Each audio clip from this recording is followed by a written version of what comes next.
क्या है, हाँ प्रोसेस टफ है, तो आप जेई की तैयारी कर रहे हो, कोई झिंगी लाला इंस्टीट्यूट की तो कर नहीं रहे हो कि भाई साहब फेंका मुंह में चला गया मजा आ गया। भाई कष्ट उठाना पड़ेगा, पेन चलाना पड़ेगा, रोना पड़ेगा।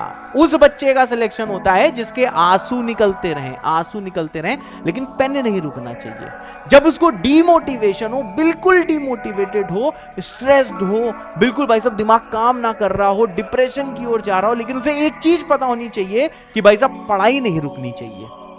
मोटिवेशन नाम की चीज उसकी दुनिया में एग्जिस्ट नहीं करती, चाहे मोटिवेशन 0 हो, चाहे फुल हो, चाहे कहीं बीच में हो, लेकिन उसका पेन चलता रहता है। जब ये चीज आती है उसके मुंह से निकलता है वाओ मैंने आज कोई नई चीज सीखी, आंसू निकल रहे होंगे, वाओ नहीं निकल रहा होगा। ऐसे बच्चे की बेटा रैंक आती है, ऐसे बच्चे की रैंक नहीं आती कि हल्का सा भैया डिफरेंट आ गया है, ये तो भैया हालत खराब हो गई। जैसे भाई साहब ये पिछला सवाल था इसमें, अरे भाई साहब हालत, मुझे लग रहा था फिर तो आपको लंबा ही मेथड बताना चाहिए था जिस मेथड से मैं कर रहा था। एक अच्छा मेथड बता दिया और देखो भाई ये डिस्कार्ड हो गया, ऐसे आ गया है, ये तो हम नहीं कर पाएंगे सर, कोई दूसरी अप्रोच बता दो। दूसरी अप्रोच इससे भी टफ है, इजीएस्ट अप्रोच आपको बताइए।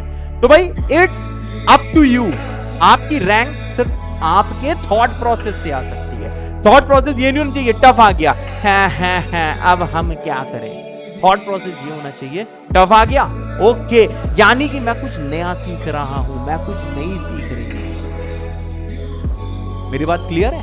तो जेई का जो पथ होता है ना, JEE joint entrance examination, mains और एडवांस, वो पता है क्या होता है? अग्निपथ, अग्निपथ, अग्निपथ। ये सच्चाई है, क्लियर है? ये सच्चाई है। क्या मेरी बात क्लियर है? क्या मेरी बात क्लियर है? यही है जेई का पथ, अग्निपथ, अग्निपथ, अग्निपथ। जो बच्चे बस शॉर्टकट ढूंढा करते हैं ना जेई की तैयारी में, हाँ ऐसा ही, कोई टेंशन, उनको बस वीडियो देखा है कोई शॉर्टकट पता लग जाए, ऐसा कुछ नहीं होता। पेन चलाओ, ये जो चीज सिखाई है ना इसमें, ये 10 बार लगा के देखना, फिर कमेंट करना जो मैंने कोड बोला है एडवांस विद द दिल, तुम्हारे करियर की कसम है शादी नहीं होगी तुम्हारी, रोते रहोगे, ध्यान रखना।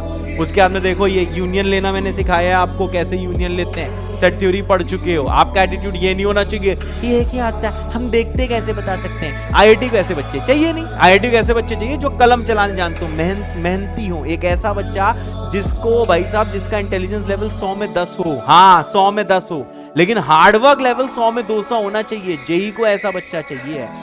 मेरी बात क्लियर है? जेई को ऐसा बच्चा चाहिए, ना कि ऐसा बच्चा चाहिए इंटेलिजेंस 100 में 100, जेई को बच्चा चाहिए नहीं। इतनी इंटेलिजेंस की रिक्वायर्ड ही नहीं है आईटी वालों को, उनको बस इतनी इंटेलिजेंस की रिक्वायर्ड है कि भाई साहब जो हार्ड वर्किंग हो, इंजीनियर हार्ड वर्किंग चाहिए इस देश को। ठीक है, मेरी बात क्लियर है?